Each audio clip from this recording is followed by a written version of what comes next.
श्रीमान् वेङ्कटनाथार्यः कवितार्किककेसरी वेदान्ताचार्यवद्यो मे सन्निधत्तां सदा हृदि ज्ञानानन्दमयं देवं निर्मलस्फटिकाकृतिम् आधारं सर्वविद्यानां हयग्रीवमुपास्महे। எல்லோருக்கும் நமஸ்காரம்.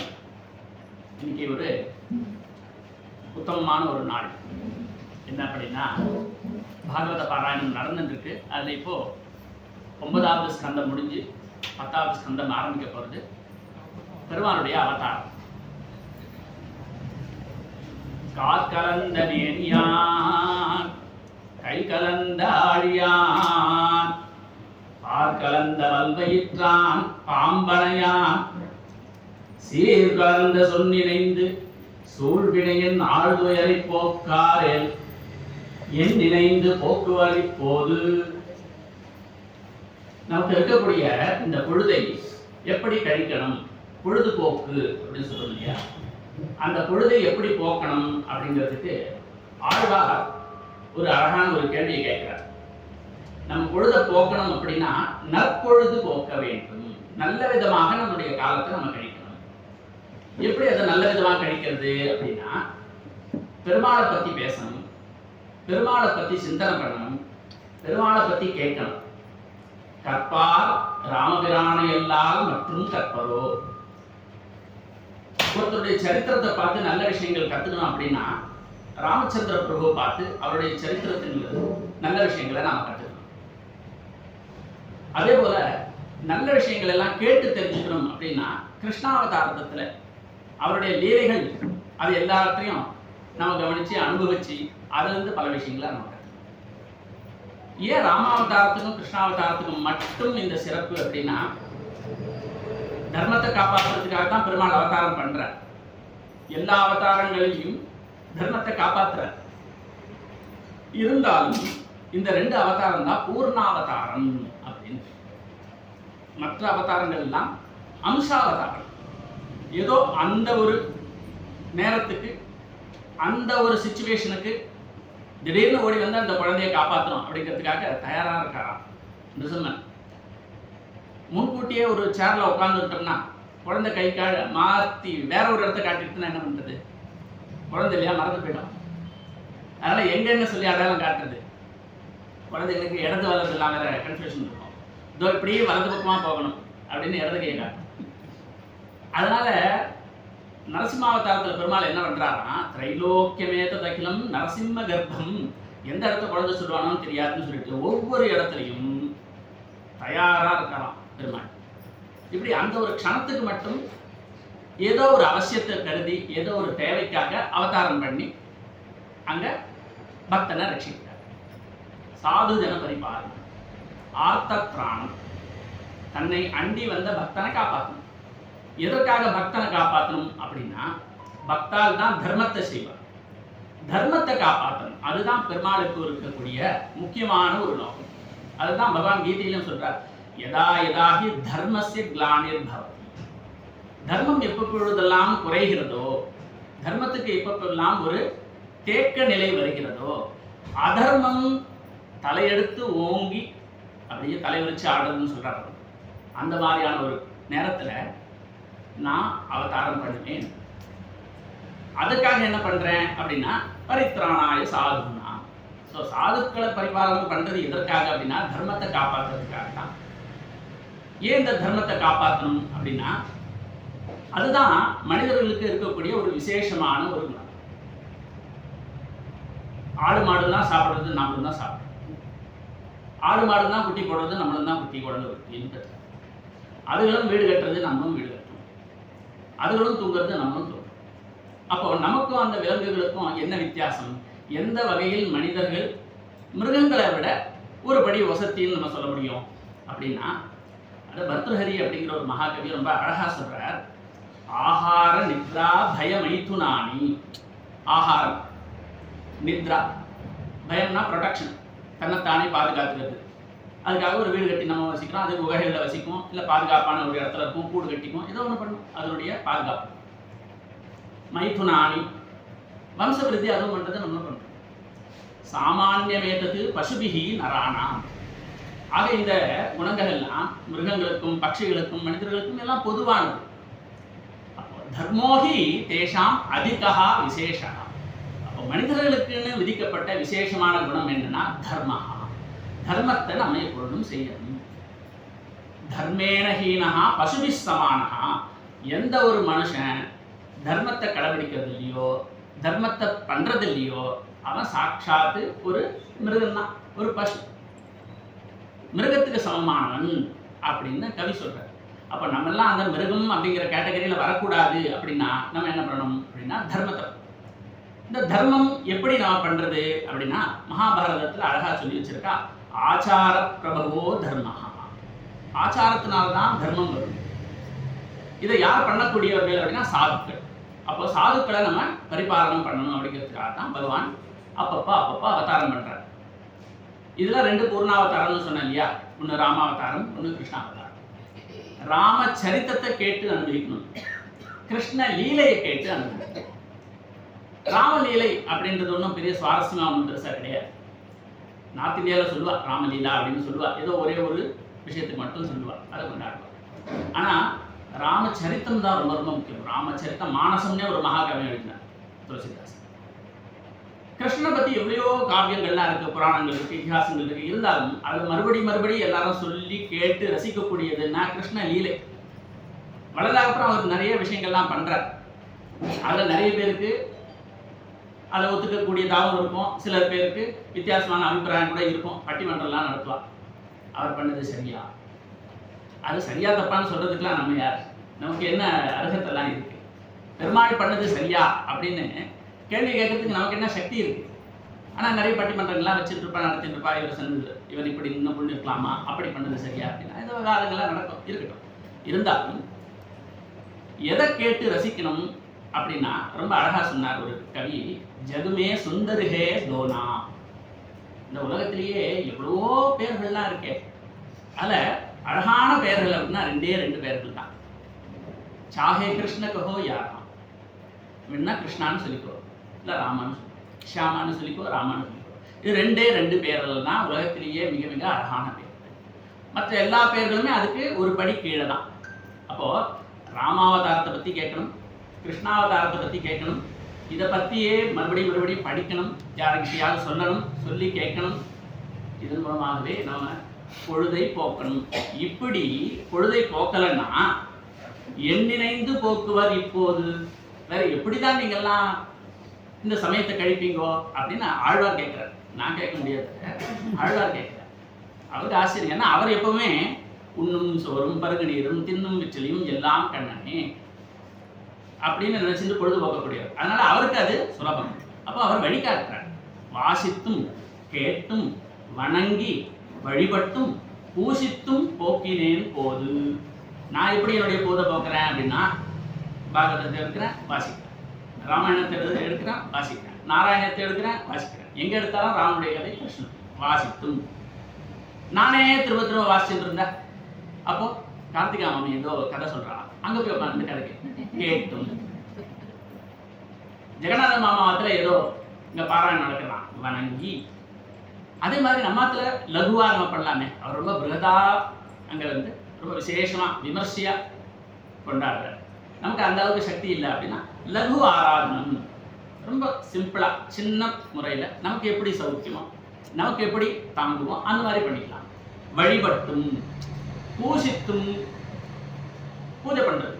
நம்ம மாத்திர வளர்ந்துருக்கக்கூடிய 2 புஷ்பத்தை பறிச்சு எடுத்து வந்து போட்டா கூட சந்தோஷப்படுறாங்க. பத்திரம் புஷ்பம் பழம் தோயம். பெரிய லிஸ்ட்லாம் கொடுக்கல பெருமாள். எனக்காக நீ போய் கடைக்கு போய் மல்லிப்பூ வாங்கிட்டு வா, ஜாதி மல்லியை வாங்கிட்டு வா, அதெல்லாம் கேட்க இல்லை.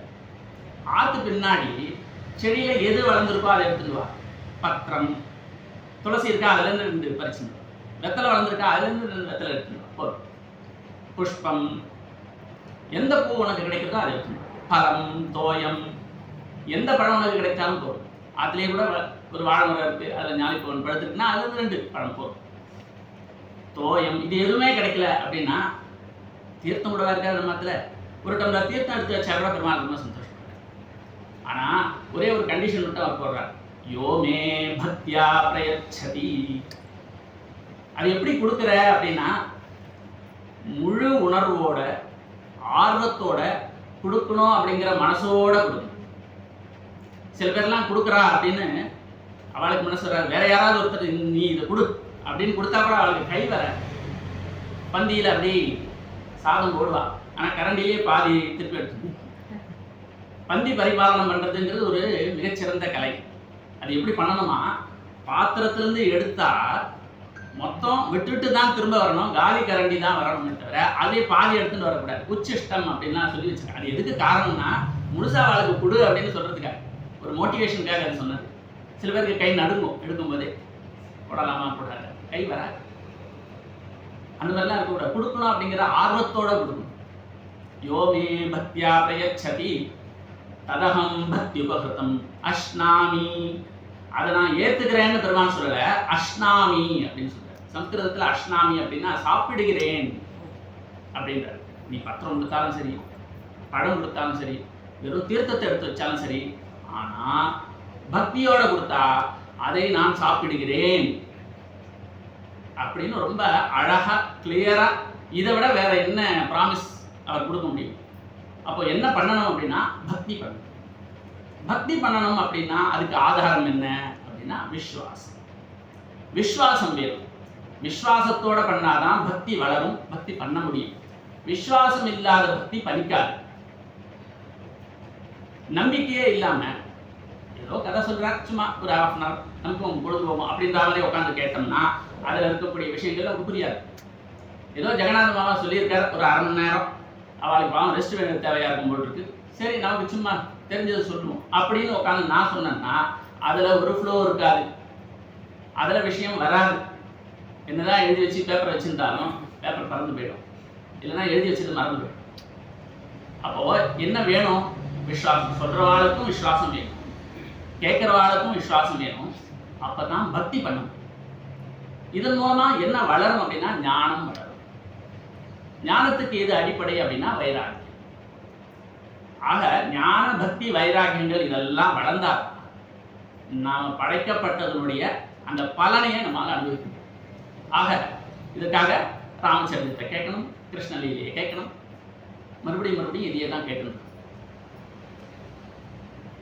அதுல முதல்ல சொன்ன இல்லையா, நம்பிக்கையோட கொடுக்கணும், கொடுக்கணுன்ற ஆர்வத்தோட கொடுக்கணும் அப்படின்னு.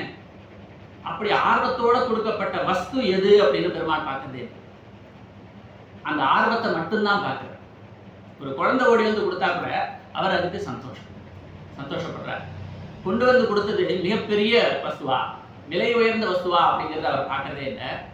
பூத்தனான்னு ஒரு அவர் பெருமாளுக்கு கொடுத்தா. என்னது கொடுத்தா? விஷத்தை தான் கொடுத்தா. பெருமாளுக்கு ரொம்ப சந்தோஷம். மோட்சத்தையே விஷத்தையே கொடுத்த ஒருத்திக்கு மோட்சத்துக்கு பெருமாள் கொடுக்கறதுக்கு தயாரா இருக்கார் அப்படின்னா நம்மளாம் விஷத்தை கொடுக்க போறதில்லை. எந்த ஒரு விஷயத்தை கொடுத்தாலும் அதை எடுத்துக்கிறதுக்கு அவர் சித்தமா இருக்கார், தயாரா இருக்கார். ஆனா அதில் இருக்கக்கூடிய ஒரே கண்டிஷன் என்ன? அது பக்தி உபகிருதம், பக்தியோட இருக்கா அப்படிங்கிறது தான். இந்த விஷயத்தை தெரியாம நானே ஞானத்தை வளர்த்துக்கிறேன் அப்படின்னு சொல்லிட்டு வேதங்களை எடுக்கிறது, புராணங்களை வாசிக்கிறது, இதிகாசங்களை படிக்கிறது பண்ணலாம், தப்பில்லை.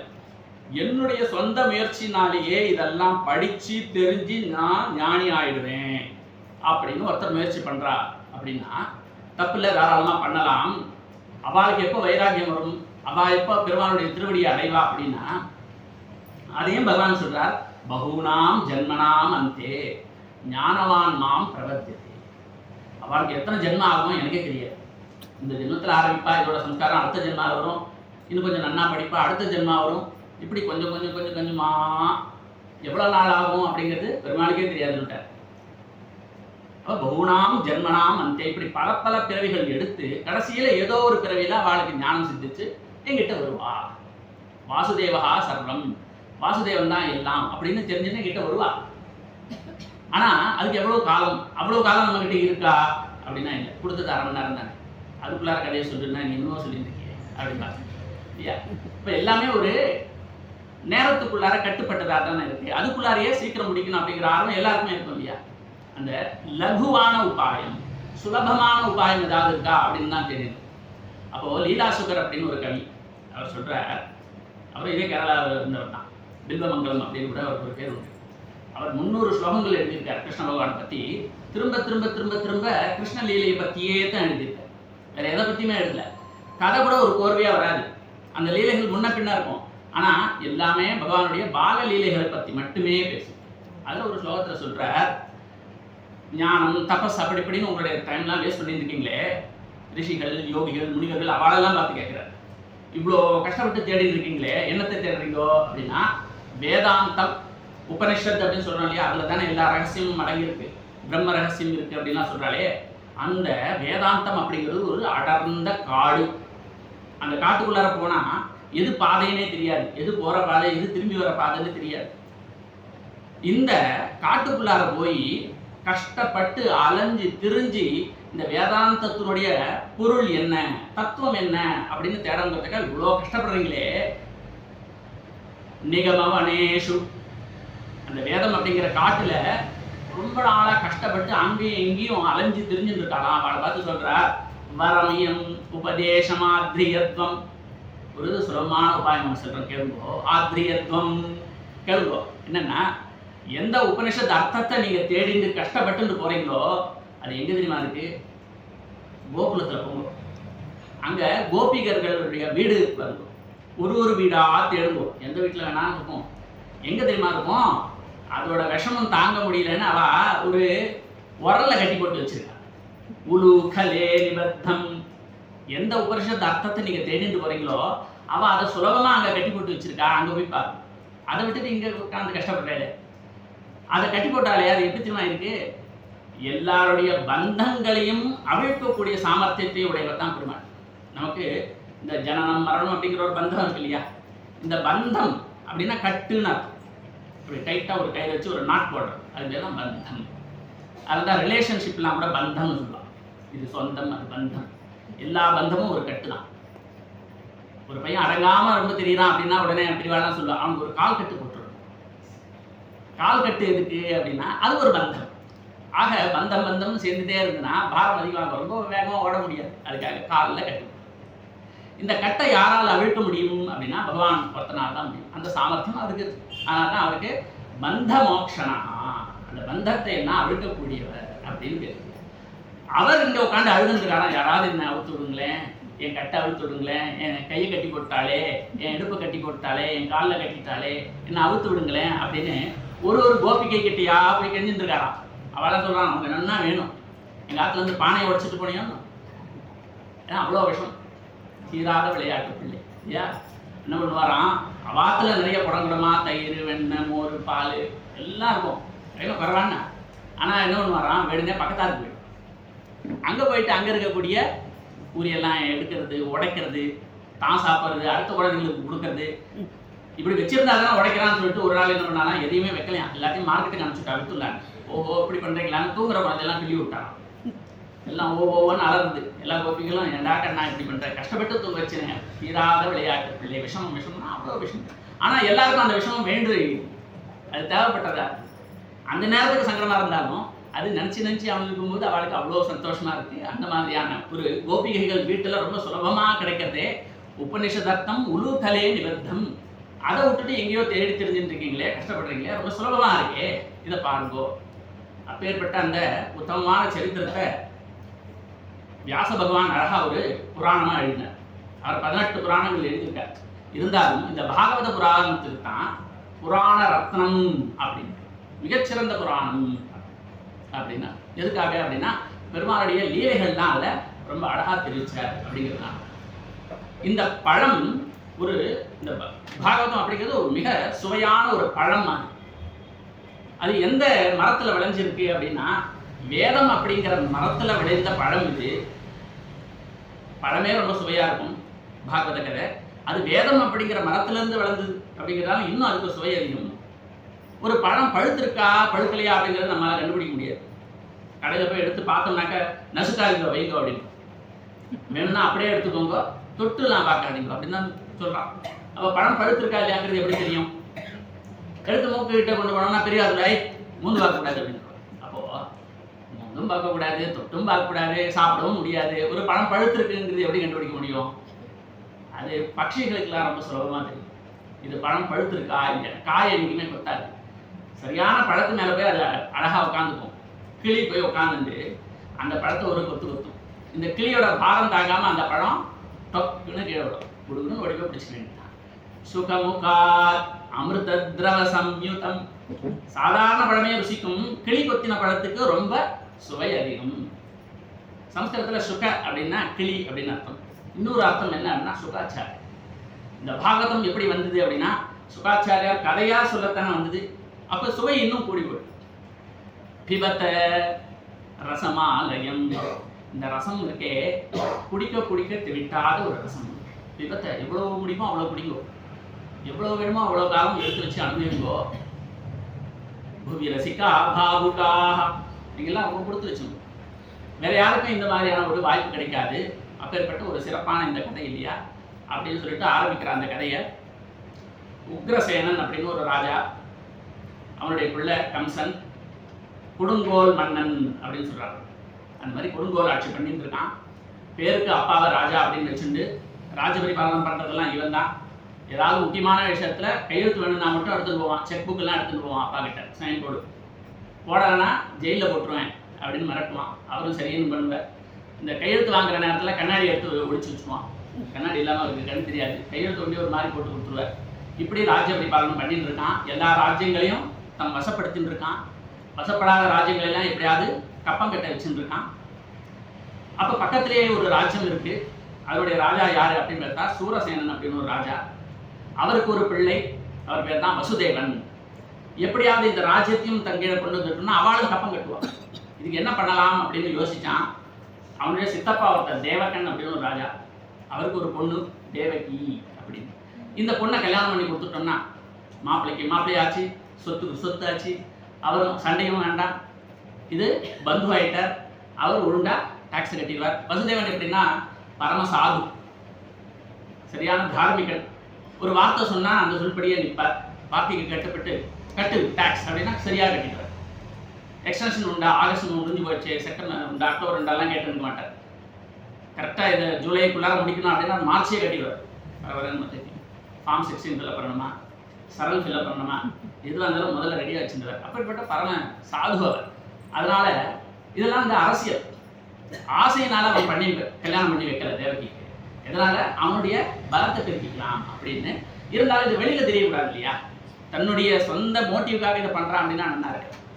அதனால என்ன பண்ணணும், ஒரு மந்திரியோ இல்லை யாரோ ஒருத்தர் சீஃப் மினிஸ்டர், பிரைம் மினிஸ்டர் யாராக இருந்தால் டக்குனு உடனே என்னவா சொசைட்டிக்கு ஒரு நல்ல காரியம் பண்ணுறேன் அப்படிங்கிறாங்க. ஜில்லுன்னு வந்து நிற்பா. டக்குனு ஃபோட்டோ ஒன்று எடுத்துட்டு மறுநாள் ஹெட்லைன்ஸில் நியூஸ் வரும், இந்த மாதிரி பண்ணி கொடுத்தார் மந்திரி.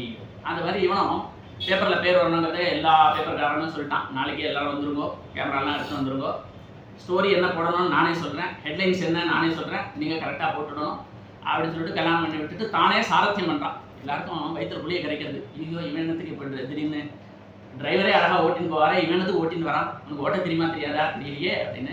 எதுக்கு நான் ஃபோட்டோக்காக ஓட்டுறான். அப்போ தான் எடுத்து பேப்பரில் போடுவா. இப்படி போயிட்டே இருக்கு ஊர்வலம். அப்போ திடீர்னு ஒரு அசரீரின்னு ஒரு குரல் கேட்குறது. ஏ முட்டாளே அப்படின்னு ஒரு குரல் கேட்குறது. அசரீரி அப்படிங்கிறது என்னன்னாக்க தேவவாக்கு தான். அந்த காலத்திலலாம் யாராவது தர்மத்திலிருந்து தவறி போனான், அதர்ம மார்க்கத்தில் போனான்னா குரல் கேட்குமா. அப்போ ஏன் இப்போ கேட்கல அப்படின்னா, அந்த காலத்தில் 1-2 பேர் அப்படி போவா, அதனால அசரீரியால் பேச முடியும். இப்போ எல்லாருமே அப்படி போயிட்டு இருக்காளா, அது பேசி பேசி பேசி பேசி தொண்டை வத்தி போய் தொண்டை கட்டி போச்சு. அதுக்கு ஒரு ஸ்ட்ரெஸ்ஸஸ் வாங்கி கொடுக்குறாலும் எரித்ரோமைசின் வாங்கி கொடுக்குறாலும் இல்லை. அதனால் அது பேசுறதே நிறுத்திடுத்து. அப்போ அதுக்கு பேச முடிஞ்சது, குரல் கொடுத்தது ஏ முட்டாளே அப்படின்னு. கூட்டம் கூட்டமாக ஜனங்கள் போயிட்டு இருக்கா இல்லையா, ஏ முட்டாளேன்னு யாருமே திரும்பி பார்க்கல. கம்சன் மட்டும் டக்குன்னு திரும்பி பார்க்கலாம். யார் அது நம்மளை கூப்பிடுறது, எதிர்கட்சியிலிருந்து ஏதாவது சரியா, நம்முடைய பேரணியில் ஏதாவது குழப்பம் விளைவிக்கிறதுக்காக ஏதாவது பண்ணியிருக்காடா, மறுபடியும் அதை கொடுத்து ஒன்னத்தான் முட்டாளே விஷயத்தை கேளு, இவ்வளோ சந்தோஷமாக போயிட்டு இருக்கியே, சாரத்தியம் பண்ணிட்டு இருக்கியே, விஷயம் தெரியுமா, இவ்வளோ அப்பாவியா இருக்கியே, என்ன விஷயம் சொல்லு. எந்த ஒரு சகோதரிக்காக நீ இவ்வளவு சிறப்பாக வைபவம் பண்ணிட்டு இருக்கியோ, அவ வயிற்றுல பிறக்க போற 8வது குழந்தை தான் உனக்கு யமன், இது உனக்கு தெரியுமா அப்படின்னு கேட்ட உடனே அவனுக்கு அப்படியே மனசு கலங்கி போச்சு. படபடப்பு, படபடப்பு, பயம், கோபம், ஆத்திரம் எல்லாம் ஒன்று சேர்ந்தது. உடனே டக்குன்னு தேர் ஓட்டுறதை நிறுத்தினான், இடுப்புல இருந்து வாழை எடுத்தான், தேவகியோட தலைமுடியை பிடிச்சி எடுத்து அடுத்து ஒரே படா வெட்டி விடணும் அப்படின்னு எழுந்துக்கிறான். உடனே குடுகுடுன்னு வசுதேவர் ஓடி எடுத்தார். நீ ஒரு மகாவீரன் இல்லையா, சுத்த வீரன் இல்லையா, நீ இந்த மாதிரி ஒரு பெண்ணை சம்ஹாரம் பண்ணலாமா? அதுவும் இப்போதான் புதுசாக கல்யாணமான பொண்ணு, கழுத்தில் ஏறினா அந்த மங்கள சூத்திரம் இருக்கே, அதில் இருக்கக்கூடிய மஞ்சள் ஈரம் கூட இன்னும் காயலை, அதுக்குள்ளார நீ இந்த மாதிரி பண்ணலாமா அப்படின்னு தர்மத்தில் எடுத்து சொல்கிறார். அவனுக்கு தர்மத்தில் நாட்டம் இருந்தானே அதெல்லாம் ஏறும், அதெல்லாம் ஒன்றும் ஏறலை, முடிச்சு விடுறோம்பா அவைகளை இன்னைக்கே அப்படின்றான். உடனே அடுத்து என்னன்னா ஸ்துதி பண்ண ஆரம்பிச்சுட்டான். ஏன்னா ரொம்ப இந்த மாதிரி திமிர் எடுத்திருக்கா, அகம்பாவத்தில் இருப்பாளுக்கெல்லாம் நல்ல உபதேசம் மனசில் ஏறாது. அவளை ஸ்துதி பண்ணோம்னா சரி சரி கேட்டுருப்பா, நீ இந்திரன், நீ சந்திரன், நீ தான் பெருமாள், நீ பார்த்து சொன்னாதான் பெருமாளுக்கே மோட்சம் அப்படின்னு வாஸ்தவம். கரெக்ட். நிறைய இடத்துல இந்த மாதிரி போய் சொல்லு. ஒரு கல்வெட்டில் எழுதி இந்த மாதிரிலாம் கேட்டுருப்பா, ஆனந்தமாக கேட்டுருப்பா. சைட்டோ ஃபேன்சி அப்படின்ட்டு துதி பாடகர்கள் இதுக்காகவே நிறைய பேர் அப்படியே ஜாபெல்லாம் வச்சுருப்பா. ராஜாக்கள் கிட்ட இருந்து நிறைய நல்லது அவளுக்கு வேணுங்கிறதுக்காக இதெல்லாம் பண்ணிப்பா. ராஜாவும் வச்சினோம் அப்படின்னு பரிசெல்லாம் கொடுப்பார். அந்த மாதிரி இப்போ வசுதேவர் ஸ்துதி பண்ணுறார். அதனால கொஞ்சம் அவனுக்கு சாந்தமாச்சு. அவர் கேட்டார், உனக்கு ஒன்றும் தேவகியோட எந்த விதமான விரோதமும் இல்லை இல்லையா, அவளை எதுக்கு கொள்ற? அசரீரி வார்த்தை என்ன சொல்லிட்டு, 8வது குழந்தையினால உனக்கு ஆபத்துன்னு சொல்லியிருக்கு, இவ்வளோதானே. அவளுடைய 8வது குழந்தைய கொண்டு வந்து உன்ட்ட கொடுத்துட்றேன். அவ்வளவே அவளுக்கு பிறக்கக்கூடிய எல்லா குழந்தைகளுமே உன்ட்ட கொடுத்துட்றேன். எதை பார்த்தா உனக்கு பயமா இருக்கோ அந்த குழந்தைய நீ முடிச்சிடு, உனக்கு பயம் போச்சு. மற்றபடி வேற எந்த பாவமும் உனக்கு வராது இல்லையா, ஸ்ரீவதை அப்படிங்கிற ஒரு தோஷம் வராது. மற்ற பாவம்லாம் நீ பண்ணாத, அவளை விட்டுடு அப்படின்னு உடனே யோசிச்சான். இதுவும் சரிதானே, எதுக்கு தம்பியாமல் இருக்கா, சின்ன பொண்ணாமல் இருக்கா, புத்திரி கோபமா அப்படிங்கிற அவளுடைய சாட்சாத்து கம்சனுக்கு இருக்கு. பொண்ணு இருந்தா என்ன வயசு இருக்குமா அந்த வயசு தானா பாவம் தேவதிக்கு. அவளா கேட்டா எனக்கு கல்யாணம் பண்ணி வைன்னு இவனா தாப்பறான்னு எடுத்துட்டு போய் வசதியாக இருக்கலாம். அவருக்கு ஏற்கனவே ஏகப்பட்ட கல்யாணம் ஆயிடுது, வயசானவர் வேற. இவனுக்கு அரசியலுக்காக இன்னும் கல்யாணம் பண்ணி விட்டான், பாவம் இல்லையா அந்த பொண்ணு அப்படின்னு. சரி அப்படின்னு போனா போதுன்னு விட்டுட்டார். இருந்தாலும் இவங்க மனசுல பயம் இல்லையா, தான் திருடன் பிறரை நம்பான். அதனால என்ன பண்ணா அப்படின்னு ஹவுஸ் அரெஸ்ட், 2 பேரையும் அரெஸ்ட் பண்ணி தூக்கி போட்டு ஜெயில. ஏன்னா இன்னைக்கு சரின்னு ஒத்துக்கிற வசுதேவர் நாளைக்கு யாரோடையாவது கூட்டு சேர்ந்துட்டு டக்குன்னு முறைச்சுட்டு அதெல்லாம் முடியாததுனால ஆனந்த பார்த்து பண்ணாருன்னா கஷ்டம் இல்லை. தேவகி இவர்கிட்டே இல்லாமல் சொல்லாமல் கொள்ளாமல் ஓடி ஒளிஞ்சு விட்டான்னா அவளை எங்கே போய் தேடுறது, அது ஒரு கஷ்டம். அதனால் 2 பேரையுமே அரெஸ்ட் பண்ணி ஜெயிலில் போட்டுட்டான். ஒரு குழந்தையா பிறக்க கொண்டு வந்து கொடுத்துடணும் அப்படிங்கிறது கண்டிஷன். அதே மாதிரி முதல் குழந்தை பிறந்தது. அந்த குழந்தை கண்ணை கூட திறக்கல, அம்மா கிட்ட பால் கூட குடிக்கல, அதுக்குள்ளார பிராண்டா கொண்டு வந்துட்டார் வசுதேவர். நீ கேட்டே இல்லையா அந்த குழந்தை. இந்த குழந்தைய பார்த்தா உனக்கு பயமா இருக்கா? குழந்தைய பார்த்தான். 8வது குழந்தைனால தானே நமக்கு பிரச்சனை, இது முதல் குழந்தை. இது பார்த்தா எனக்கு ஒன்றும் பயமும் வரல, நீரே வச்சுக்கோ அப்படின்னு திருப்பி கொடுத்தான். இவர் எடுத்துட்டு வர அங்கேருந்து வந்துட்டார் நாரதர். அச்சு இப்படி ஒரு அப்பாவியா இருப்பியா நீ? விஷ்ணுங்கிறவர் யார் தெரியுமா? மாயன், மாமாயன், என்னென்ன விதமான கள்ளத்தனம் உண்டோ எல்லாம் பண்ணக்கூடியவர். உனக்கு விஷயமே தெரியல. உன்னையும் பந்துக்களையும் கொல்லணுங்கிறதுக்காகவே எல்லாரும் அவதாரம் பண்ணியிருக்கா, எல்லா தேவதைகளும் அவதாரம் பண்ணியிருக்கா. அதில் ஒரு அவதாரம் தான் இந்த கிருஷ்ணன் எல்லாருமே. சரியா? இப்போ ஒரு குழந்தை வந்தது, போன அனுப்பிச்சு விட்ட இல்லையா? ஆமா, 8வது குழந்தை தானே. இதில் எது 8ன்னு நீ எப்படி கண்டுபிடிப்ப? இங்கிருந்து ஆரம்பிச்சு அது 8, தலையிடா எண்ணின்னு வந்தா முதல்ல பிறந்தது தாண்டா 8. அதையே ரவுண்டா வச்சுட்டேன்னு வச்சுக்கோ. 2வதுலேருந்து ஆரம்பிச்சேன்னா முதல் 8, 3வதுலேருந்து ஆரம்பிச்சா 2வது 8ன்னு ஒரு குழப்பு நான் பிறந்துவா. அவனுக்கு கொஞ்சம் புரியல. இப்போ என்ன பண்ணணுங்கிற விட்டு வைக்காத, ரிஸ்கே எடுக்காத. ஏன் அப்படின்னா அவனுடைய பாவத்தை அதிகரிக்கணும். அதுக்காக இந்த மாதிரியான சந்தர்ப்பங்கள்லாம் உருவாக்குறாரு. அப்படி இல்லைன்னா என்ன ஆகுமா, கிருஷ்ண பரமாத்மாவுக்கு இவனை தண்டிக்கணும் அப்படிங்கிற ஒரு எண்ணமே வராது. துஷ்டர்களெல்லாம் அழிக்கணும் அப்படின்னா அந்த அளவுக்கு கோபம் அவருக்கு வரணும். அவர்கிட்ட இருக்கக்கூடிய கருணையை பிரிக்கணும், தயையை பிரிக்கணும். அவனை பார்க்கும் பொழுதே கோபம் மட்டும்தான் வரணும் பெருமானுக்கு. அதெல்லாம் சரியான காரணம் முகாந்திரம் இல்லைன்னாக்கா போனா முடிச்சு விட்டுறேன் அப்படின்றார். அதனால அது வரக்கூடாதுங்கிறதுக்காகத்தான் இந்த மாதிரி தூபம் போட்டு விட்டார். இவர் சொல்றதுன்னு ஒரு வாஸ்தவம் இருக்கு. இந்த தேவர்கள் பல சூழ்ச்சிகள்லாம் பண்ணக்கூடிய அதான் சொல்லிட்டு கிடுக்கிட்டு பின்னாடியே ஓடி போய் ஜெயிலுக்கு போனார். அவர் கையில் இந்த குழந்தைய விடுக்கல் பிடிக்கினார். 18 ஒரே அடி அடிச்சார், முடிச்சிட்டார். கல்லுலேயே போட்டு உடைச்சிட்டான். இந்த மாதிரி 1, 2, 3, 4, 5, 6ன்னு 6 குழந்தையும் அடிச்சுட்டான். அடுத்து 7வது குழந்தை பிறக்க போகிறது. அந்த 7வது குழந்தையாக 8வது பெருமாள் பிறக்க போறார் அப்படிங்கிறதுனால அவருக்கு முன்கூட்டியே தான் பிறந்து எல்லா விதமான கைங்கரியம் பண்ணணும் அப்படிங்கிறதுக்காக அவருடைய சேஷமான ஆதிசேஷன் அனந்தன் அவரே தேவகியினுடைய கர்ப்பத்தில் பிரவேசம் பண்றார். அப்போ பரமாத்மா பார்க்கிறார், தன்னுடைய யோக மாயையை கூப்பிட்டு இந்த மாதிரி என்னுடைய அம்சமான அனந்தாழ்வான் அவன் இப்போ தேவகியினுடைய கர்ப்பத்தில் இருக்கான். நீ என்ன பண்ணு, அந்த கர்ப்பத்தை எடுத்துட்டு போய் கோகுலத்துல ரோஹிணி அப்படின்னு ஒருத்தி இருக்கா, அவருடைய கர்ப்பத்தில் கொண்டு போய் சேர்க்கணும். இங்க கம்சன் வெயிட் பண்ணியிருக்கான், எப்போ குழந்தை பிறக்குமோ அதையும் சீக்கிரம் முடிச்சுடணும் அப்படின்னு. நான் நெருங்கிட்டே வருது இந்த டைம், 1 2 3 7 வந்துருது இல்லையா, டென்ஷன் அதிகமாக இருக்கு. இந்த நேரத்தில் யாருமே எதிர்பார்க்காத மாதிரி யோகமாயினுடைய சித்தியினால இங்க தேவகனுடைய கர்ப்பத்திலிருந்து இந்த குழந்தைய எடுத்து ரோஹிணியுடைய கர்ப்பத்தில் வச்சுட்டா. இங்க ஊர்ல இருந்து வாழ்க்கலாம் விஷயம் ஒண்ணுமே புரியல, மதுரால இருந்து வாழலாம் அங்க கர்ப்பம் கலைஞ்சு போச்சு அப்படின்னு சொல்லிட்டு எல்லாரும் குழம்புறா அழறா பாவம் எல்லாரும். இப்போ கம்சனுக்கு ரொம்ப குழம்பம். இப்போ இது கணக்குல சேர்க்கறது இல்லையா, இது 7வது போயிடுத்துன்னு சொல்றதா, நெக்ஸ்ட் வர்றது 7ஆ, இது என்னடா அது பெரும் கஷ்டமா போச்சு, என்ன பண்றது அப்படின்னு அவனுக்கு நாளுக்கு நாள் பயம் அதிகமாகிட்டே இருக்கு. அடுத்ததாக தேவகியினுடைய கர்ப்பத்துல கிருஷ்ணன் அங்க ஆவிர்வாவம் பண்றார். தேவகியினுடைய கர்ப்பத்துல நுழைஞ்ச உடனேவே ஜிலு ஜிலு ஜிலு ஜிலு ஜிலுன்னு இருக்கான். தேவகிக்கு அவ்வளோ குளிர்ச்சியா இருக்கான், அவ்வளோ ஆனந்தமா இருக்கான், அவ்வளோ சந்தோஷமா இருக்கான். அவளை சுற்றி நடக்கக்கூடிய விஷயங்கள் எல்லாமே மங்களகரமா நடக்கிறது.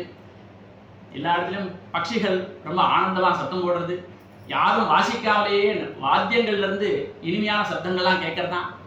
மனசுல நெகட்டிவ் எண்ணங்களே தோணலையா அவளுக்கு, எல்லாமே நல்ல விதமா நடக்கிறது.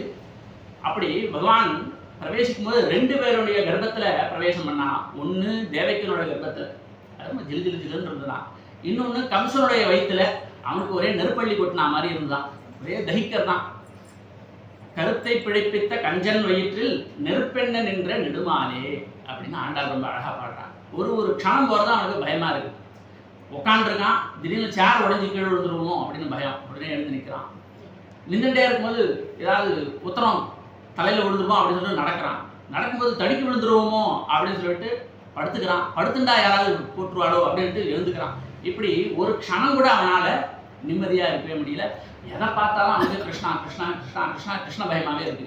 யாராவது பழத்தை எடுத்துட்டு வந்து கொடுத்தா இந்த பழத்துக்குள்ளார ஏதாவது இருக்குமோ அப்படின்னு பயம். ஆத்துக்கறி கொண்டு வர லட்டு சாப்பிடுங்க, லட்டுன்னா லட்டு கோபால் அப்படின்னு ஞாபகம் இருக்கு. ஐயோ இதுல ஏதாவது கிருஷ்ணன் காணும் அப்படின்னு பயம். கிருஷ்ணா கிருஷ்ணா கிருஷ்ணா அந்த இடத்துல யார் கிருஷ்ணன் நாம அதிகம் சொல்றாளோ அப்படின்னு சொல்லிட்டு அந்த எண்டில் ஒரு வாட்ஸ்அப்ல இத்தனை பேர் இவ்வளோ கிருஷ்ணா நாமம் சொல்லியிருக்கா அப்படின்னு கவுண்ட் போடுவான். அதில் ஃபர்ஸ்ட் நேம் யாருக்குன்னா கம்சன் தான். ஓ கம்சன் அவ்வளோ கிருஷ்ணன் ஒன்றின்னு இருக்கானா, பலே பலே அவ்வளோ பக்தி வந்துட்டான். கோபிய காமாத் பயாத் கம்சஹ. ஒவ்வொருத்தரும் பெருமாளை எப்படி அப்ரோச் பண்றா அப்படின்னா, கோபிகைகள்லாம் கண்ணன் மேல இருக்கக்கூடிய காதல் அதனால கண்ணன் கிட்ட நெருங்கி வரான். கோபியா காமாத். கம்சன் தான் ரொம்ப நெருங்கி வந்துட்டான். மகாலட்சுமி கூட செகண்ட் தான், அவ்வளோ இன்டிமேட்டா வந்துட்டானா. பெருமாளுக்கே கூட கம்சனை ரொம்ப பிடிச்சு போயிட்டான். அடிக்கடி அவன் தான் என்ன கூப்பிடுறான், என்ன அடிக்கடி நினைச்சுக்கிறதே இருந்தான். பயாத் கம்சஹ தேசாத் சைத்யாதயோ நிருபாஹ. சேதி நாட்டு அரசர்கள் சிசுபாலன் தந்தவக்கன் இந்த மாதிரியான ஆட்கள்லாம் வெறுப்புனாலேயே கண்ணனை பத்தி இப்ப பாரு நினைச்சுட்டே இருப்பாங்க. விஷ்ணிகள்னா பந்துக்கள் அப்படிங்கிறதுனால ரிலேஷன்ஷிப்னால அவள்லாம் நெருங்கிடுவார். ஸ்நேகத்தினால பகவான் பாண்டவர்களோடு நெருங்கினான். இவாளுக்கெல்லாம் பக்தியினால, பாண்டவர்கள்லாம் பக்தியினால பெருமாளுடைய நெருங்கி வந்தான்னு இப்படி அற்புதமான ஸ்லோகம் இருக்கு. அதுல கம்சன் எதனால எப்ப பாரு கிருஷ்ண பத்தியே நினைச்சுட்டு இருந்தான் அப்படின்னா, பயத்தினால அவன் இப்ப பாரு நினைச்சுட்டே இருந்தான். நிம்மதியா இருக்க முடியல. நாள் ஒரு மேனி பொழுதுற வண்ணமா அந்த கர்ப்பத்துல பெருமாள் வளர்ந்துட்டே இருக்க. நல்ல ஒரு அஷ்டமி திதியில ரோஹிணி நட்சத்திரம் கூடிய அந்த ஒரு சுபதினத்துல பெருமாள் அங்க அவதாரம் பண்றார். எல்லாருக்கும் ரொம்ப சந்தோஷம். ஆஹா ஆஹா ஆஹா அப்படின்னு வசுதேவர் பார்க்கிறார். எல்லா குழந்தைகளும் எப்படி இருக்கும் அப்படின்னா, இந்த குழந்தை ரொம்ப விலட்சணமா இருக்கான். ஏன் விலட்சணமா இருக்கு அப்படின்னா, சாதாரண குழந்தையா பிறக்கல. இது பிறக்கும் போதே 4 கைகளோட பிறக்கலாம். தமத்புதம் பாலகம் அம்புஜேக்ஷணம். அத்புதம், எவ்வளோ அற்புதமா இருக்கு இந்த குழந்தை. பாலகம், பாலகம்னா குழந்தைன்னு. சம்ஸ்கிருதத்துல ஏதாவது வார்த்தை பக்கத்துல க அப்படிங்கிறத சேர்த்து எடுத்தீங்கன்னா குட்டினா. பாலகா அப்படின்னா குழந்தை, பாலகன்னா இன்னும் குட்டி. விருக்ஷ அப்படின்னா மரம், விருக்ஷக அப்படின்னா செடி. இந்த மாதிரி பக்கத்துல கா போட்டோம்னா அது குட்டின்னா. ஆனா இதுக்கு வியாக்கியானம் பண்ணும்போது பெரியவா ரொம்ப அற்புதமான ஒரு வியாக்கியானம் பண்றார். என்ன அப்படின்னா, க அப்படின்னா பிரம்மான அர்த்தம். பிரம்மா யாருக்கு குழந்தையோ அதுவே குழந்தையா பிறந்திருக்கு. பாலகா கஹா எஸ்ய, யார் ஒருவருக்கு பிரம்மாவே குழந்தையோ அவரே இங்க குழந்தையா பிறந்திருக்காரு. அப்ப அது அற்புதம் இல்லையா? தம் அத்புதம் பாலகம் அம்புஜேக்ஷணம். பெருமாளுக்கு இருக்கக்கூடிய ஒரு விசேஷம் என்ன அப்படின்னா, பார்த்த உடனே டக்குனு பெருமாள் தான் அப்படின்னு எப்படி கண்டுபிடிக்கலாம் அப்படின்னா, ஒரு ஐடென்டிஃபிகேஷன் அவர் வச்சுருக்காங்க. அவருக்கு நெற்றியில் வடு இருக்கும், கன்னத்தின் கீழ் மச்சம் இருக்கும், இடது கையில் மறு இருக்கும் அப்படிலாம் போடுறாங்க. 10th SSLC புக்கில் வந்து அடையாளம் அப்படின்னு போட்டு அந்த மாதிரி பகவானுக்கு என்ன அடையாளம் அப்படின்னா அம்புஜேக்ஷணம். அவருக்கு வந்து தாமரை போன்ற அழகான கண்கள், சிறந்த கண், சிவகரியோடைய கண்கள். அதனால அவருக்கு புண்டரீகாட்சன் அப்படின்னு, கமலேக்ஷனா அப்படின்னா பேர். தாமரை போன்ற மலர்ந்த கண்களை உடையவர். அவர் எந்த அவதாரம் எடுத்துட்டாலும் இந்த கண்ணை மட்டும் அவரால் மறைக்கவே முடியாதான். மத்ஸ்ய அவதாரம் எடுப்பார், மீன் மாதிரியே இருக்கும், ஆனால் கண்ணு மட்டும் புண்டரீகாட்சம். அதை பார்த்தோன்னே தெரியும். கூர்மாவதாரம் எடுத்தாலும் அந்த கண்ணை மட்டும் அவரால் மறைச்சிக்கவே முடியாது. எந்தெந்த வேஷம் எடுத்துட்டு வந்தாலும் பக்தர்கள் உடனடியாக எப்படி பெருமாளை கண்டுபிடிச்சிக்கிறா அப்படின்னா, பக்தர்கள்லாம் கேட்கறா, நீ என்ன மறைச்சாலும் மண்டை மேலே இருக்கிற கொண்டையை மறைக்கலையே அப்படின்ற மாதிரி. அந்த மாதிரி அவர் கண்ணை மறைக்கிறதுக்கு அவருக்கு தெரியல. அம்புஜேக்ஷணம், குழந்தையா இருந்தாலும் அந்த தாமரை போன்ற அழகிய மலர்ந்த கண்டு. அப்படி 4 புஜங்கள்லையும் அந்த பஞ்சாயுதங்களோட சேவை சாதிக்கிறான். சதுர்புஜம், சங்க சக்கர கதாயுதாயுதம், ஸ்ரீவத்சலட்சம். இந்த ஸ்ரீவத்சம் அப்படிங்கிற அந்த மறு மார்பில் இருக்கு. இப்படி அற்புதமா அங்க தோன்றார். அதை பார்த்தோன்னே தேவகி கதறி கதறி அழறா, கண்ணா இந்த 4 கையும் மறைச்சிக்கோ, இந்த அலௌகிகமான இந்த சுரூபத்தை மறைச்சிக்கோ. ஏன் அப்படின்னா இதை பார்த்த உடனே பெருமாள்ன்றதை கண்டுபிடிச்சிருவான் கம்சன். ஒரு க்ஷணம் கூட நிற்க மாட்டான். அதனால நீ என்ன பண்ணு, இதை மறைச்சிக்கோ. ராமாவதாரத்துல அப்பா அம்மா சொன்னதை கேட்டான் ராமன். அது எப்போ 16 வயசானப்போ. 16வது வயசுல அவனுக்கு யுவராஜ பட்டாபிஷேகம் அப்படின்னு சொல்லி மறுநாளே அது கிடையாதுன்னு கேன்சல் பண்ணி, டக்குனு நீ கிளம்பி போ காட்டுக்கு, 14 வருஷம் அப்படின்னு சரிப்பா சரிம்மா அப்படின்னு ஒரு வார்த்தை பேசாம கிளம்பிட்டான். அப்பா அம்மா சொன்ன வார்த்தையை கீழ்ப்படிதல் அப்படிங்கிறத செஞ்சு காட்டினது எப்போனா 16 வயசுல. ஆனா இங்க குழந்தை அப்பதான் பிறந்தது. தேவகி கேட்டா இந்த விலட்சணமான சுரூபத்தை மறைச்சு பண்ண உடனே டக்குன்னு மறைச்சு விட்டாரு. 16 வருஷம் தேவைப்பட்டது ராமாவதாரத்துல. ஆனா கிருஷ்ணாவதாரத்துல அம்மா சொன்னாலும் உடனே அடுத்த க்ஷணமே என்ன பண்ணிட்டாரு, அந்த எக்ஸ்ட்ரா கை கால் எல்லாத்தையும் மறைச்சு விட்டார். இவருக்கு ஆனந்த வேகத்துல தேவகிக்கு மயக்கமே வந்துடுச்சு. மயக்கம் போட்டு விழுந்துட்டா. வசுதேவர் பார்த்துருக்காரு, அவருக்கு ஒன்றும் புரியல இப்போ என்ன பண்ணணும் எது பண்ணணும்னு. உடனே குழந்தை சொல்றது, ஒன்றும் யோசிக்காதீங்கோ, என்னை எடுத்துன்னு கிளம்புங்கோ, நேராக கோகுலத்துக்கு போங்க, என்னை கொண்டு அங்கே விட்டுருவோம்.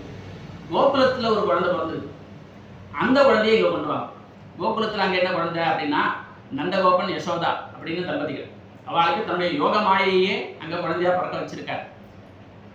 கல்யாணி, காத்தியாயினி, சர்வமங்கலா, ராஜராஜேஸ்வரி, அம்பிகா, அம்பாளே அங்கே குழந்தையா பிறந்திருக்கா. அவளுக்கு பொண்ணு பிறந்திருக்கு, அவளுக்கு பொண்ணு பிறந்திருக்கு. அவள் என் தங்கை. அவளை கொண்டு வந்து இங்கே விட்டுரு, என்ன கொண்டு போய் அங்கே விட்டுரு. பொதுவாக பெரியவாள்லாம் குழந்தைய வச்சுன்னு விளையாடுவா. இங்கே குழந்தை பெரியவாள் வச்சுன்னு விளையாடிருக்கு. வெறும் வசுதேவர் கூட என்ன ஏதுன்னு ஒன்றும் புரியல. கைகாலெலாம் விலங்கு போட்டுருக்கு. எப்படி போய் குழந்தைய எடுக்கிறது, எப்படி தூக்குறது, எப்படி போகிறது, ஜெயிலாம் பூட்டியிருக்கே. இன்னைக்கா பார்த்து யாருமே வரல. ஒரே ஆச்சரியமா இருக்கு. இந்த மாதிரி குழந்தை பிறந்த நேரம் அப்படின்னா அந்த பிரசவ வலி வரும்போதே குறுக்க நடிக்கும் அலைஞ்சிருப்பா. அந்த வாயு காப்போம்லாம் அவனுக்கு, ஏன்னா அவனுக்கு எக்ஸ்ட்ரா டியூட்டி. அன்னைக்கு சொல்லலாம் தீர்த்து விடுவான் கம்சன். கம்சனாக தூங்க மாட்டான். அவங்க பெட்ரூம்ல குறுக்க நடிக்க அவன் நடந்துட்டு இருப்பான்.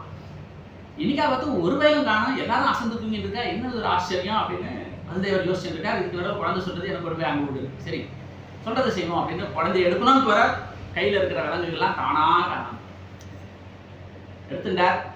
இப்படி திரும்புறார். உடனே ஜெயில் கதவு பூட்டுலாம் தெரிச்சு போறது, கதவு தானா திறக்கிறது. ஏதோ விட்டலாச்சரியா படத்துல வர மாதிரி மாயாஜாலமா இருக்கு. அப்படியே எடுத்துட்டு போற. சோன்னு கொட்டுறது மழை, இருட்டு, வெளிச்சமே தெரியல. என்ன பண்றது ஏது பண்றதுன்னு அவருக்கு புரியல. இருந்தாலும் கொண்டு போகணும்னு சொல்லியிருக்காங்க இல்லையா, சரி நம்ம கொண்டு போவோம். மழை பெய்யறதும் ரொம்ப சௌகரியமா போச்சு. ஏன்னா குழந்தை இதில் அழுதுதுன்னா அந்த சத்தம் வெளியிலேயும் கேட்கறதுக்கு இல்லை. யாரோ நடந்து போறா வரா அப்படின்னு யாராவது பாப்பா, அதுவும் இல்லை. மழையினால எல்லாம் அவ ஆத்துக்கு போயிட்டா. டிவி கூட ஆஃப் பண்ணிட்டு எல்லாம் படுத்து தூங்கிட்டா. அதனால ரொம்ப சௌரியமா போச்சு வசுதேவருக்கு. குழந்தை எடுத்துட்டு போறார். வெளியில அப்படி கொட்டுறது மழை. ஆனா ஒரு சொட்டு கூட அவர் மேல விழலையே. இதோட ஆச்சரியமா இருக்கு. இவ்வளோ கனமழையா பெய்யறது, நம்ம மேல ஒரு சொட்டு கூட விழலையே, என்னது அப்படின்னு மேல பார்க்கறார். பார்த்தா ஆதிசேஷன் 5 தலையோட அப்படி படம் எடுத்துட்டு அழகா அப்படி காப்பாத்திட்டு வர. சென்றால் குடையாம் இருந்தால் சிங்காதனமாம் நின்றால் மரவடியாம் ஈழ்கடவுள் என்றும் புனையாம் மணிவிளக்காம் பூம்பட்டாம் புல்குமனையாம் திருமார்க்கு அரவு. அரவுன்னா பாம்புனா ஆதிசேஷன். பெருமாளுக்கு எப்படிலாம் கைங்கரியம் பண்ணணும் அப்படிங்கிறத அவர் செஞ்சு காட்டுறார். பெருமாள் எங்கேயாவது போகணும் அப்படின்ட்டு அப்படி கிளம்பினார்னா உடனே டக்குன்னு குடையா மாறிடுவார். சென்றால் குடையாம். உட்காந்துட்டாருன்னா உடனே டக்குன்னு சிம்மாசனமா மாறிடுவார். யாராவது சேர கொண்டு வான்னு கேட்டுறதுல இவரே சிம்மாசனமா மாறிடுவார். நின்றால் மரவடியாம். அது எழுந்திருந்தானா டக்குன்னு உடனே பாதுகையா மாறிடுவார். படுத்துக்கணும்னு தோன்றதுக்கு முன்னாடியே டக்குன்னு அப்படி பாம்பனையாம். அப்படி ஒரு பெட் இருந்ததுன்னா அப்புறம் கரலான் எதுக்கு, சுனித்ரா பெட்லாம் எதுக்கு, ஜம் ஜம்னு அதை படுத்துட்டாருன்னா யாருக்குமே எழுந்துக்க மனசு வரல. பெருமாளுக்கே மனசு வரல. அப்படி படுத்துட்டாருன்னா எழுந்துக்கவே மாட்டேங்கிறார். யோகநேந்திரை படுத்துட்டு இருந்தாலும் யார் யார் மனசுல என்னென்ன சங்கடங்கள் இருக்கு அப்படிங்கிறதெல்லாம் அவர் பார்த்துட்டே தான் இருக்கார், தெரிஞ்சுட்டே தான். உள்ளுவார் உள்ளிட்டெல்லாம் உடனிருந்து அறியும் மாயன். யார் யார் மனசுல என்னென்ன விதமான எண்ணம் ஓடின்னு இருக்கு அப்படிங்கிறது அவருக்கு தெரியுமா? அடடா அந்த கோவிலுக்கு போனனே, இதை வேண்டிக்கணும்னு நினைச்சனே, மறந்து போயிட்டனே அப்படின்னா வேண்டவே. நீ என்ன வேண்டுதலுக்காக இங்க வந்திருக்கேங்கிறது அவருக்கு தெரியாதா? அது கூட தெரியாததா பெருமாள்? அவர் வெறுமாள் இல்லை, பெருமாள். அதான் அவருக்கு பெருமாள். ஒரு மாலுக்கு போனோம்னா சில விஷயங்கள்லாம் கிடைக்கும். அந்த மால்ல கிடைக்காத விஷயங்கள்லாம் கூட இந்த மால் கிட்ட கிடைக்கும். அதனால அவருக்கு திருமால் அப்படின்னு. லுலுமாலுக்கு போறோம் இல்லையா, எல்லா விஷயமுமா கிடைச்சிருது. அங்க கிடைக்காத விஷயங்கள்லாம் கூட இவர்கிட்ட கிடைக்கும். அப்போ இவர் எடுத்துட்டு போறார். யமுனையில கரபுரண்டு ஓடுறது வெள்ளம். ஆனா இவர்கிட்ட உடனே டக்குனு யமுனா அப்படியே அழகா விலகி வழி விடுறது. முட்டி அளவுக்கு தான் வெள்ளம் நிற்கிறது. அழகா தூக்கிட்டு போறார். அங்க வந்தாச்சு. மனசுக்குள்ளார ஒரே பதபதப்பு. கோகுலம் வந்தாச்சு. ஆத்துக்கு முன்ன பின்ன தெரியாத ஆத்துக்கு எப்படி போறது? முதல்ல போயிட்டு இந்த குழந்தை எப்படி அங்க விடுறது? அங்க ஒரு குழந்தை இருக்காம அதை எப்படி எடுத்துட்டு வர்றது? யாராவது பார்த்தா என்ன சொல்லுவா, என்ன கேட்பா? இவர்கிட்ட பர்மிஷன் கேட்டுட்டு பண்ணலாமா, கேட்காமலே பண்ணிட்டு வரலாமா? என்ன பண்றது, ஏது பண்றது, ஒரே கன்ஃபியூஷனா இருக்கு. திடீர்னு யாராவது எழுந்துட்டான்னு வச்சுக்கோங்க. இல்லைம்மா, நிறைய பிரச்சனை அப்படின்னா நம்ம தப்பு பண்ணும்போது மாட்டிக்க மாட்டோம். தப்ப மறைக்கிறதுக்காக அதை சரி பண்ண போகும்போது அப்ப மாட்டிக்கும். டீச்சர் வந்து எல்லாரும் சப்மிட் பண்ணுங்க அசைன்மெண்ட்டை அப்படின்னா பண்ணிட்டேன் டீச்சர் அப்படின்வான். அப்படி திருத்தமா மறுநாள் டீச்சர் வரதுக்குள்ள நைஸா பேப்பர் வைக்கலாம்னு போவாங்க வருவாங்க. அப்ப மாட்டுவான்.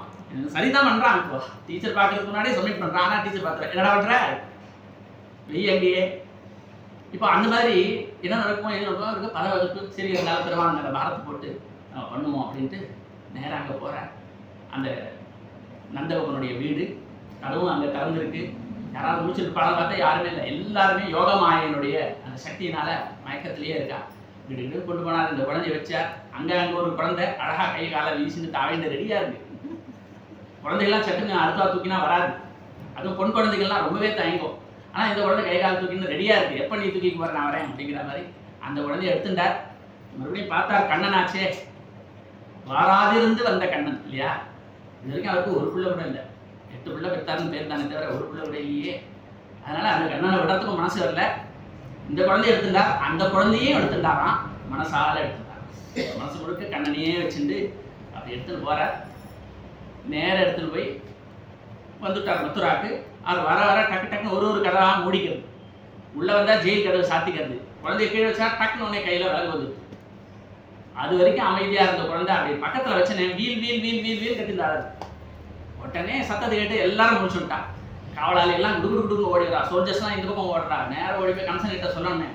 கம்சனுக்கே அந்த குரல் கேட்கறது. இப்போ குழந்தை ஆடுறது. ஆமா இன்னைக்கு குழந்தை பிறக்கும்னு சொல்லியிருந்தாலே, குழந்தை ஆட சத்தமே வந்துட்டு இன்னும் நியூஸ் வரலையே அப்படின்னு சொல்லிட்டு இவன் வந்து சொல்றதுக்கான நான் போய் பார்க்கறது. தடத்தடத்தன பெட்ல இருந்து விழுந்து அடிச்சுன்னு ஓடுறான். தடிக்கிட்டு ஓடுறான். விடறான். போற சகுனமே சரியில்லை. கிளம்புறதுக்கு முன்னாடியே கால் தடுக்கிறது. என்னடா இதுன்னு யோசிக்கிறதுக்குலாம் டைம் இல்லை. நேரம் ஓடி வரான். பார்த்தா அங்கே குழந்தை. ஒரு பய கூட என்கிட்ட விஷயத்த சொல்லவே இல்லை. இது எல்லாருக்கும் டிஸ்மிஸ் ஆர்டர் கொடுத்துட்டுலாம் மறுவேலை வந்து வச்சுக்கிறவங்கள எல்லாம் அப்படின்னு திட்டிகிட்டே போகிறான். போய் ஜெயிலை திறந்துட்டு அந்த குழந்தைய எடுத்து பார்க்குறான். பார்த்தா பொன் குழந்தை. இது ஆரம்பத்துல இருந்தே ஒரே ப்ராடாவே இருக்கே.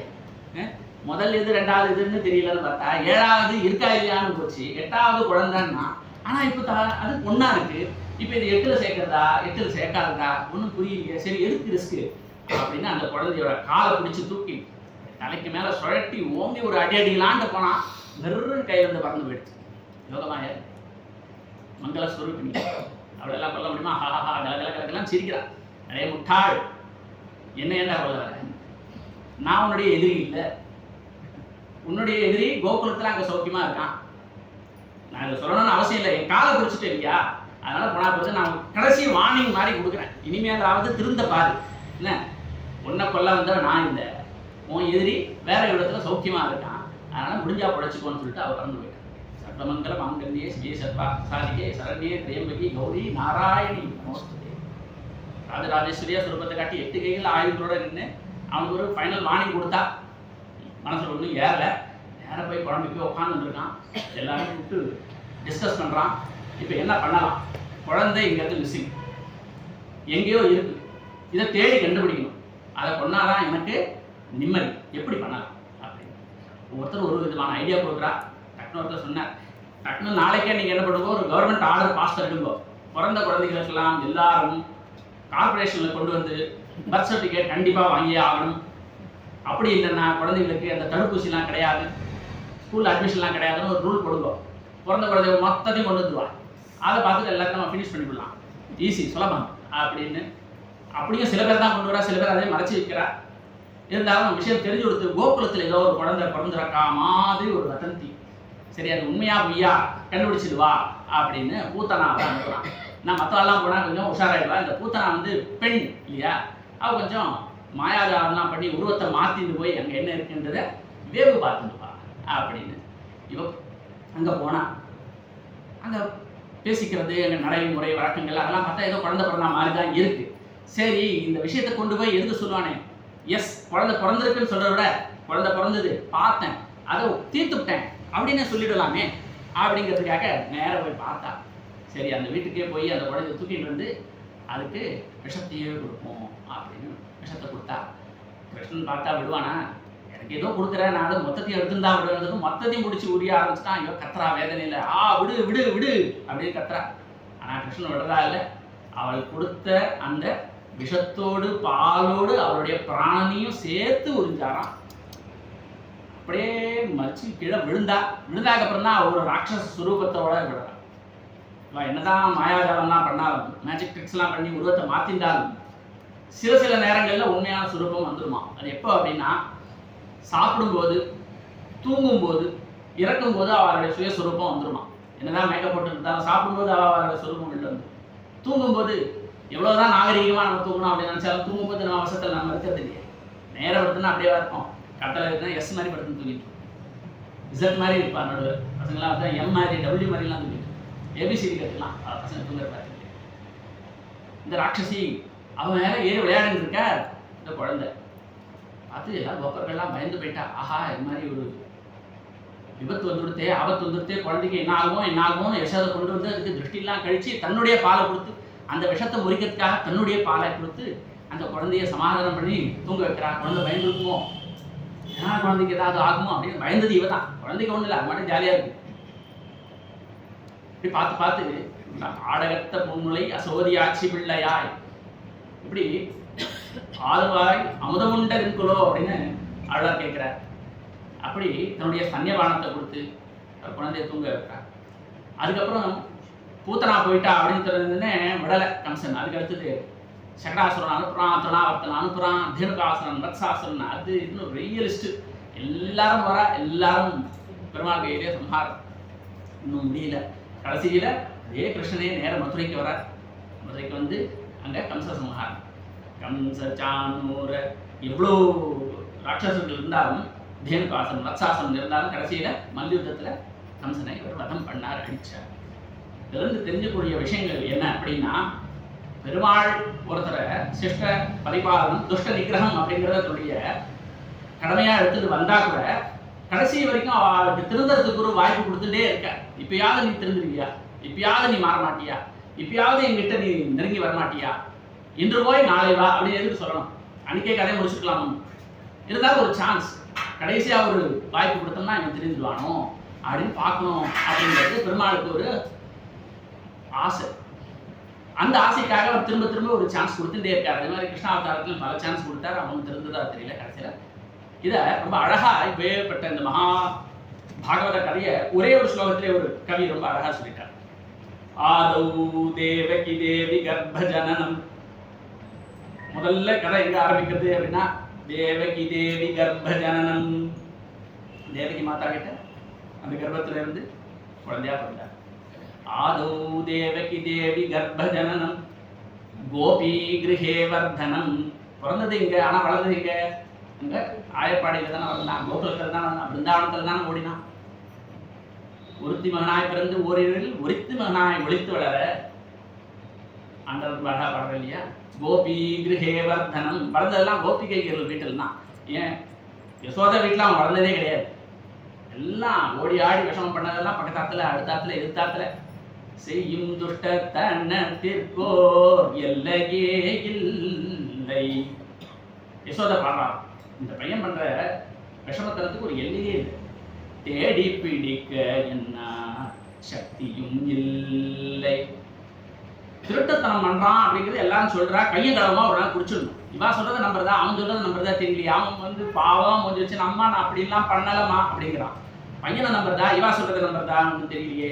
கையும் களவுமாக்க காலமும் வல்லை, காலம் தவறாது போல் சொல்ல வந்து நின்ற மாதற்கு வீடை சொல்ல நேரமும் இல்லை, நீதான் மெச்சி கொள்ள வேண்டும். ஊத்துக்காடு ரொம்ப அழகா பாடுறாரு. அப்படின்னா எல்லா கீர்த்தனையுமே பாலலீலையை பத்தி வர்ணிச்சதாக தான் இருக்கும்.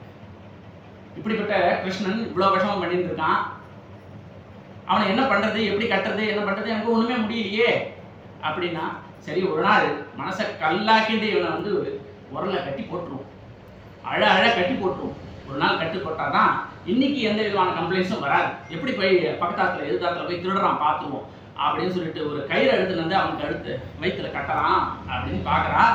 பார்த்தா ஒரு ஜான் அளவுக்கு ஒரு 4 இன்ச் அளவுக்கு குறையுது. சரி இன்னொரு மாடு கட்டுற கயிறு எடுத்துன்னு வந்து அதோட ஜாயின் பண்ணி முடிச்சு போட்டு கட்டிடலாம் அப்படின்னு பார்த்தா மறுபடியும் ஒரு 4 இன்ச்சு குறையுது. இன்னொரு கயிறு எடுத்துருந்தா அப்பவும் 4 இன்ச்சு குறையுது. இது என்னடா மாயமா போச்சு, எவ்வளோ பெரிய பெரிய கயிறு கொண்டு இருந்தாலும் ஒன்றும் பண்ண முடியலையே ஓன்னு அழறா. உடனே கண்ணன் பக்கத்தில் தோளில் கை வச்சுட்டு கண்ணத்தை கண்ணீர்லாம் துடைச்சி, அம்மா அம்மா ஏம்மா அழற, நானே கட்டிக்கிறேம்மா அப்படின்னு சொல்லிட்டு குழந்தை பாவம் தானே எடுத்து கயிறு கட்டி அந்த கயிறு எடுத்து அம்மா கிட்ட அவனை கட்ட முடியாது. கட்டுண்ண பண்ணிய பெருமாயன் அப்படிங்கிறார். தானே தன்னை கட்டிண்டா தான் உண்டே தவிர நம்ம போய் அவனை கட்டலாம் அப்படின்னா கட்ட முடியுமா? முடியாது. அப்போ எதுக்கு கட்டுப்படுறாரு அப்படின்னா பக்தி அப்படிங்கிற ஒரு கயிறு எடுத்துட்டு போனோம்னா ரொம்ப சுலபமா அவனை கட்டிடலாம். அப்பேற்பட்ட அந்த உபனிஷத் அர்த்தம் அதை உரல்ல மட்டும் இல்லை, நம்ம உள்ளத்திலையும் ரொம்ப சுலபமா கட்டலாம். கட்டுறதுக்கான கயிறு என்ன அப்படின்னா பக்தி அப்படிங்கிற ஒரு கயிறு எடுத்துட்டு போனோம்னா சுலபமா அந்த பெருமாளை கட்டலாம். பக்தி கிரீதோ ஜனார்தனா. அப்பேற்பட்ட அந்த பகவான் உங்களுக்கு எல்லா விதமான ஸ்ரேயஸையும் எல்லா விதமான ஆசைகளையும் எல்லா விதமான வேண்டுதல்களையும் நிறைவேற்றட்டும். இந்த இடத்துல ரொம்ப அற்புதமா இந்த பாகவத பாராயணம் நடந்துருக்கு. 9வது ஸ்கந்தம் முடிஞ்சிருக்கு. இப்போ 10வது ஸ்கந்தம் கிருஷ்ண தினம் சாட்சாத்து வியாசருடைய அந்த பாகவதம் சுக்காச்சாரியா சொன்ன விதத்திலேயே இப்போ பாராயணம் மேலே நடக்க போகிறது. இது ரொம்ப அற்புதமான இந்த ஒரு சரித்திரத்தை சொல்றதுக்காக எனக்கு ஒரு வாய்ப்பு ஜெகநாதன் மாமா கொடுத்துருக்கார். ரொம்ப ரொம்ப நன்றி அவருக்கு. இதை யார் சொல்ல சொன்னாலும் அவளுக்கு தான் ரொம்ப புண்ணியம் அதிகமாக. சொன்னவாளுக்கு கடைசியில் தான் புண்ணியம், கேட்டவாளுக்கு ரொம்ப புண்ணியம். இந்த கதையை யார் யார் கேட்குறாளோ சொல்ல சொன்னாலோ எந்தெந்த இடங்கள்ல இந்த கதையானது சொல்லப்படுகிறதோ அந்த இடத்துக்கே ரொம்ப சாநித்திய விசேஷம் அப்படின்லாம் வரும் அப்படின்னு சொல்லியிருக்கா. அப்பேற்பட்ட ரொம்ப ஒரு உத்தமமான ஒரு பகவத் கைங்கரியம் இங்கே நடந்துருக்கு. இந்த கைங்கரியத்தில் எல்லாரும் இதே மாதிரி மீண்டும் மீண்டும் வந்து எல்லாரும் கலந்துக்கணும். அதுக்கெல்லாம் பெருமாள் நமக்கு எல்லா விதமான ஸ்ரேயஸையும் அனுகூலத்தையும் தரணும் அப்படின்னு பிரார்த்திச்சுட்டு இதோட என்னுடைய சிஸ்டரை முடிச்சுக்கிறேன். கவிதா சிம்மாய கல்யாண குணசாலினே ஸ்ரீமதே வெங்கடேஷாய வேதாந்த உரவே நமஹ.